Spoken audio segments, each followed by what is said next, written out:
मानव mobile का आज का 167वां दिन। भक्ति योग में आज का प्रसंग है भगवान का अलौकिक समग्र रूप, यानी जो संसार से अलग तरह का अलौकिक रूप है उसके बारे में। भगवान का यह स्वभाव है कि जो जिस प्रकार से उनका सहारा लेता है वे भी उसी प्रकार से उसको सहारा देते हैं, और जो जिस भाव से उनका भजन करता है वे भी उसी भाव से उसको उसका भजन करते हैं। ये यथा माम प्रपद्यन्ते तांस्तेव भजामि हम। जब भगवान की बात चलती है तब भक्त उसी में मस्त हो जाता है और दूसरी सब बातें भूल जाता है। इसी तरह गीता जी में 6 अध्याय के आखिरी में भक्त की बात चली। तपस्वियो भयो अधिको योगी ज्ञानी भयो अपि मतो अधिक है, कर्मी भयश्चाधिको योगी तस्माद् भोगी भवार्जुन है। तपस्वियों से भी योगी श्रेष्ठ है, ज्ञानियों से भी योगी श्रेष्ठ है और कर्मियों से भी योगी श्रेष्ठ है, ऐसा मेरा मत है। अतः हे अर्जुन तू योगी हो जा। योगी नाम अपि सर्वेषां मद्गते नान्तरात्मना श्रद्धा वान भजन्ते यो माम स में युक्त तमो मत है। सारे योगियों में भी जो श्रद्धावान भक्त मेरे में तलीन हुए मन से प्रेम पूर्वक मेरा भजन करता है वह मेरे मत में सबसे ऊपर है। भक्त की बात चलने पर भगवान उसी में मस्त हो गए, दूसरी सब बात भूल गए और अर्जुन के द्वारा प्रश्न किए बिना ही भक्ति की बात कहने लगे। अपनी तरफ से 7वां अध्याय शुरू कर दिया। भगवान ने कहा कि मैं वह विज्ञान सहित ज्ञान कहूंगा जिससे तू मेरे समग्र यानी अलौकिक रूप को जान लेगा। जो संसार से परे मेरा रूप है उसको तू जान लेगा। मेरे समग्र रूप को जानने के बाद फिर कुछ भी जानना बाकी नहीं रहेगा, क्योंकि जब मेरे सिवाय थोड़ा बहुत भी कुछ है ही नहीं इस संसार में, फिर जानना क्या बाकी रहा। मतः परतरम नान्यत किंचिदस्ति धनंजय, यज ज्ञात्वा न पुनर्मोहमेवं यास्यसि पांडव।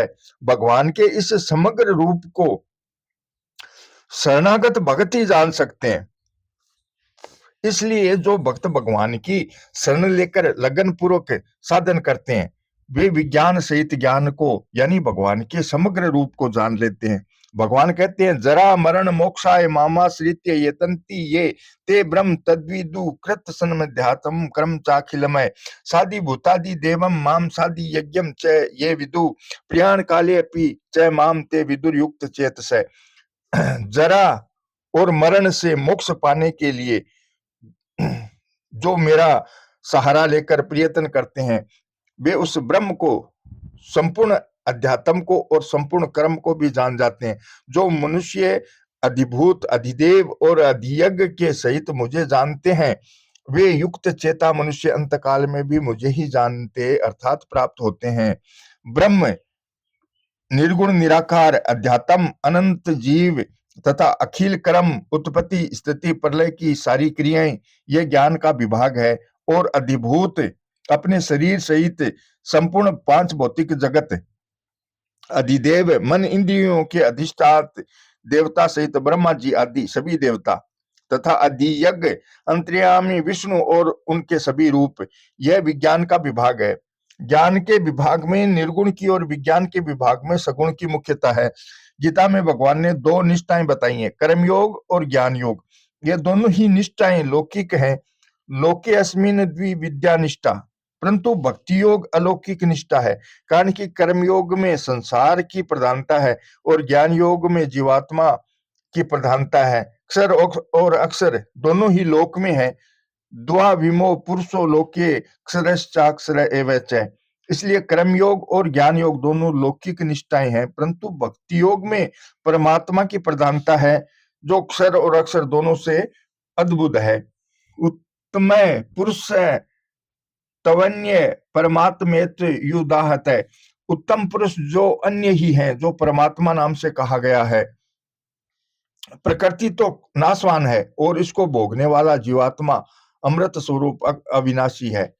इन अक्षर और अक्षर दोनों को एक ईश्वर अपने शासन में रखता है। इसलिए भक्ति योग अलौकिक निष्ठा है। भगवान के समग्र रूप में ब्रह्म अध्यात्म तथा कर्म इनमें लौकिक निष्ठा, कर्म योग और ज्ञान योग की बात आई है। और अधिभूत, अधिदेव तथा अधियज्ञ, इनमें अलौकिक निष्ठा, भक्ति योग की बात आई है। ज्ञान लौकिक है और विज्ञान अलौकिक है। आत्म ज्ञान लौकिक है और परमात्म ज्ञान अलौकिक है। मुक्ति लौकिक है और प्रेम अलौकिक है। कर्ण सापेक्ष साधन लौकिक है और कर्ण निरपेक्ष साधन अलौकिक है। लौकिक तथा अलौकिक दोनों ही समग्र भगवान के रूप हैं। प्रश्न आता है, ब्रह्म, अध्यात्म और कर्म, ये तीनों लौकिक कैसे हुए? इसका उत्तर है, भगवान ने ब्रह्म को अक्षर कहा है, अक्षरम ब्रह्म परमम, और जीव को भी अक्षर कहा है, द्वामिमो पुरुषो लोके अक्षरश्चाक्षर एवच। अतः ब्रह्म और जीव की एकता होने से ब्रह्म भी लौकिक है, इसलिए जीव और ब्रह्म को एक माना गया है। जीवो ब्रह्मेव ना पर है। क्षेत्र के साथ संबंध होने से जो जीव कहलाता है, वही क्षेत्र के साथ संबंध न होने से ब्रह्म कहलाता है। क्षेत्रज्ञम चापी माम विधि सर्व क्षेत्रेषु भारत है। मतलब है कि जो व्यष्टि रूप से जीव है, वही समष्टि रूप से ब्रह्म है। अतः जैसे जीव लोक में है, ऐसे ही ब्रह्म भी लोक में है। यानी ब्रह्म लौकिक निष्ठा से प्रापणीय तत्व है।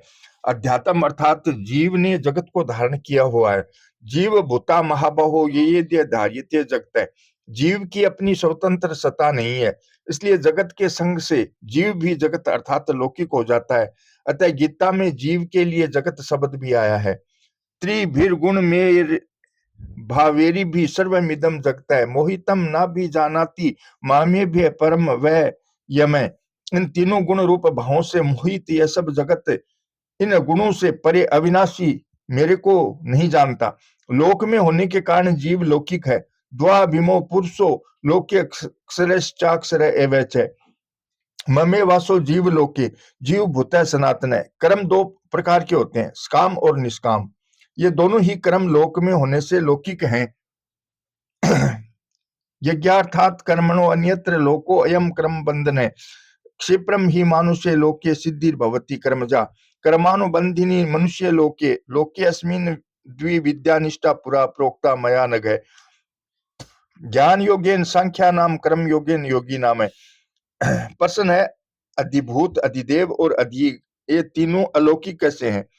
इसका उत्तर है, अधिभूत अर्थात संपूर्ण पांच भौतिक जगत भगवान का शरीर होने से अलौकिक ही हुआ।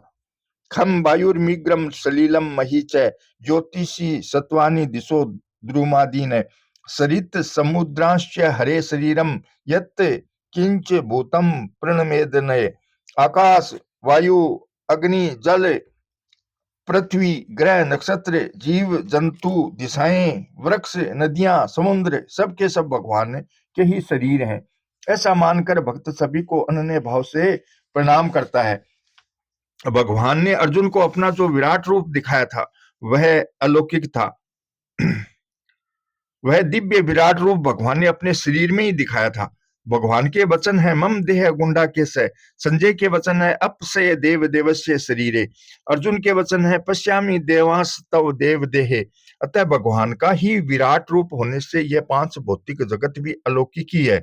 भगवान ने अपनी बुद्धियों विभूतियों को भी दिव्य कहा है, परंतु जीव को अज्ञानवश अपनी बुद्धि से राग द्वेष के कारण यह जगत लौकिक दिखता है। इसलिए जगत न तो महात्मा की नजर में है और न भगवान की नजर में है, प्रत्युत जीव की नजर में है। महात्मा की नजर में सब कुछ भगवान ही है, वासुदेव सर्वम। भगवान की नजर में सब सत असत सब कुछ वे ही है, सद सच्चा है अर्जुन है। पर जीव ने राग द्वेष के कारण जगत को अपनी बुद्धि में धारण कर रखा। ये दे धार्यते जगत है। अधिदेव अर्थात ब्रह्मा जी आदि सभी देवता अलौकिक दिव्य हैं। अधियज्ञ अर्थात अंतर्यामी भगवान सबके हृदय में रहते हुए भी निर्लिप्त होने के कारण अलौकिक हैं। किसी चीज से लिप्त होके नहीं रहते। वो एक साथ रहने वाले तथा परस्पर सका भाव रखने वाले दो पक्षी, जीवात्मा और परमात्मा, एक ही वृक्ष, शरीर रूपी वृक्ष का सहारा लेकर रहते हैं। उन दोनों में से एक जीवात्मा तो उस वृक्ष के सुख दुख रूप कर्म फलों का स्वाद ले लेकर उपभोग करता है, पर दूसरा परमात्मा न खाता हुआ केवल देखता रहता है। समग्र रूप बताने का मतलब है कि जड़ चेतन सत्य असत्य जो कुछ भी है, वह सब भगवान का ही स्वरूप है। सद सचा है अर्जुन है। इसलिए भगवान ने समग्र रूप वर्णन के आदि और अंत में माम पद दिया है, और माम ते विदु सब कुछ भगवान ही है। इस प्रकार जो मनुष्य भगवान के समग्र रूप को जान लेते हैं वे युक्त चेता है। ऐसे युक्त चेता भक्त अंतकाल में मन के विचलित होने पर भी योग भ्रष्ट नहीं होते, प्रत्युत भगवान को ही प्राप्त होते हैं। प्रयाण काले पीछे माम ते विदुर युक्त चेत से, कारण कि उनकी नजर में जब भगवान के सिवाय कुछ भी है ही नहीं इस संसार में, तो फिर मन के विचलित होने का प्रश्न ही पैदा नहीं होता। दूसरी सत्ता की मान्यता न होने के कारण उनका मन जहां जाएगा भगवान में ही जाएगा, फिर उनका मन कैसे विचलित होगा? और मन के विचलित हुए बिना वे योग भ्रष्ट कैसे होंगे? कारण कि योग से मन के विचलित होने पर ही मनुष्य योग भ्रष्ट होता है। योगा चलित मानस है। इसलिए भगवान ने कहा है अनन्य चेता सततम यो माम समृति नित्य से तस् या हम सुलभ है पार्थ है नित्य युक्त से योगी ने। हे पार्थ, अनन्य चित्त वाला जो मनुष्य मेरा नित्य निरंतर स्मरण करता है उस नित्य युक्त योगी के लिए मैं सुलभ हूं। एक मार्मिक बात है कि जब तक साधक एक भगवान की सत्ता के सिवाय दूसरी सत्ता मानेगा तब तक उसका मन सर्वथा निरुद्ध नहीं हो सकता। कारण कि जब तक अपने में दूसरी सत्ता की मान्यता है तब तक राग का सर्वनाश नहीं हो सकता, और राग का सर्वनाश हुए बिना मन सर्वथा निर्विषय नहीं हो सकता। राग के रहते हुए मन का सीमित निरोध होता है जिससे अलौकिक सिद्धियों की प्राप्ति होती है, वास्तविक तत्व की प्राप्ति नहीं होती। दूसरी सत्ता की मान्यता रहते हुए जो मन निरुद्ध होता है उसमें व्युत्थान होता है, अर्थात उसमें समाधि और व्युत्थान ये दो अवस्थाएं होती हैं। कारण कि दूसरी सत्ता माने बिना दो अवस्थाएं संभव ही नहीं है। दूसरी सत्ता की मान्यता न रहने के कारण भगत का प्रेम भी अनन्य होता है। अतः जैसे व्यवहार में एकता करना महान गलती है, ऐसे ही तत्व चिन्मय सत्ता में भेद करना भी महान गलती है। गोस्वामी तुलसीदास जी महाराज ने कहा है जड़ चेतन गुण दो समय विश्व की करतार। मतलब है कि जड़ और चेतन दोनों ब्रह्मा जी की संसार में होने से लौकिक हैं। गीता में भी भगवान ने कहा है द्वा विमो पुरुषो लोके अक्षर अक्षर एवच अक्षरम सर्वाणी भूतानि कूटस्थो अक्षर उच्यते। इस लोक में अक्षर और अक्षर ये दो प्रकार के पुरुष हैं। सारे प्राणियों के शरीर नाशवान है और कूटस्थ जीवात्मा अक्षर अविनाशी कहा गया है। इस नजर से अक्षर और अक्षर, शरीर और शरीरी, देह और देही, क्षेत्र और क्षेत्र के ये सभी लौकिक हैं। देवी संपत्ति मुक्त करने वाली और आसुरी संपत्ति बांधने वाली है। देवी और आसुरी दोनों ही संपत्ति वाले प्राणी लौकिक हैं, इसलिए मोक्ष और बंधन भी लौकिक है। न प्रलय है और न उत्पत्ति है, न बद्ध है और न साधक है, न मुमुक्षु है और न मुक्त है। यही परमार्थता अर्थात वास्तविक तत्व है। मतलब है कि बंधन और मोक्ष दोनों ही सापेक्ष होने से लौकिक हैं। निरपेक्ष तत्व में न बंधन है और न मोक्ष है, अतः वास्तविक तत्व अलौकिक है। इसलिए प्रेमी भक्त कहता है अब तो बंध मोक्ष की इच्छा व्याकुल कभी न करती है, मुखड़ा ही नित नव बंधन है, मुक्ति चरण से जरती है।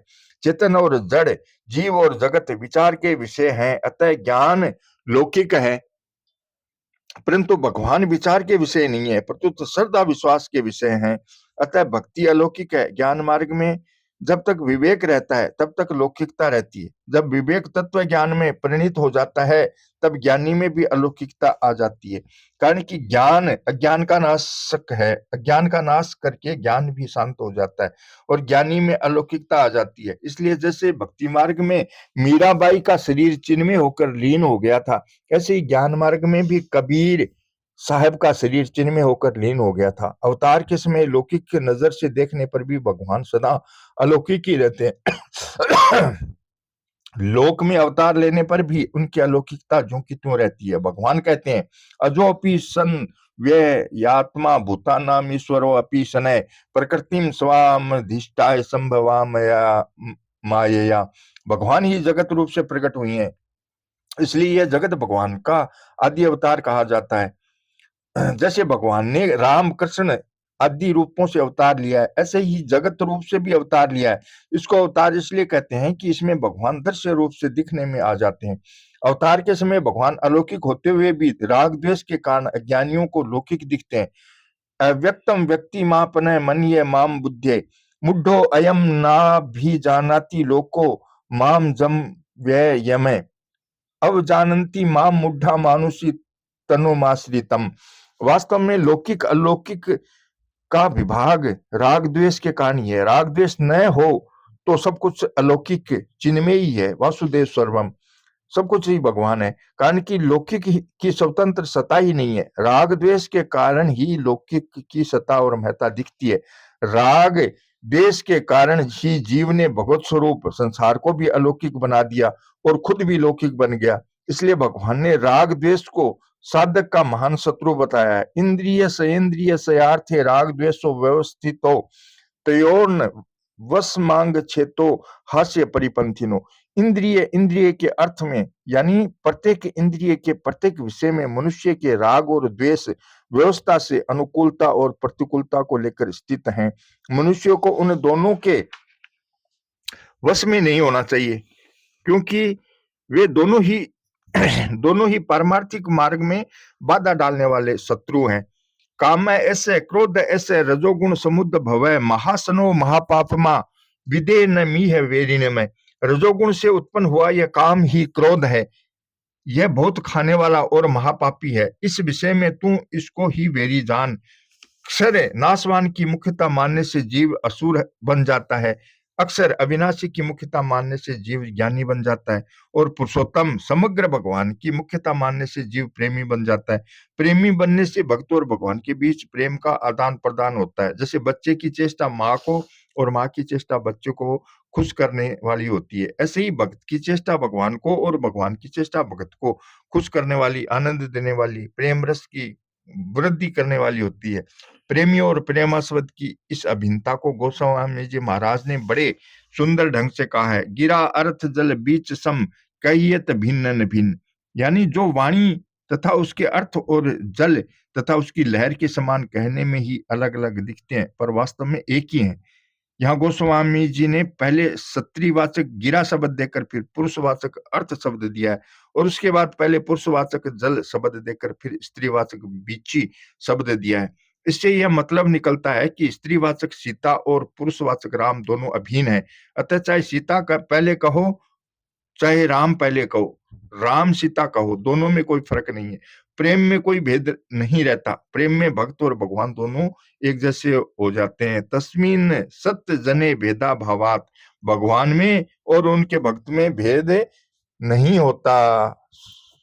श्री कृष्ण गोविंद हरे मुरारी, हे नाथ नारायण वासुदेवा।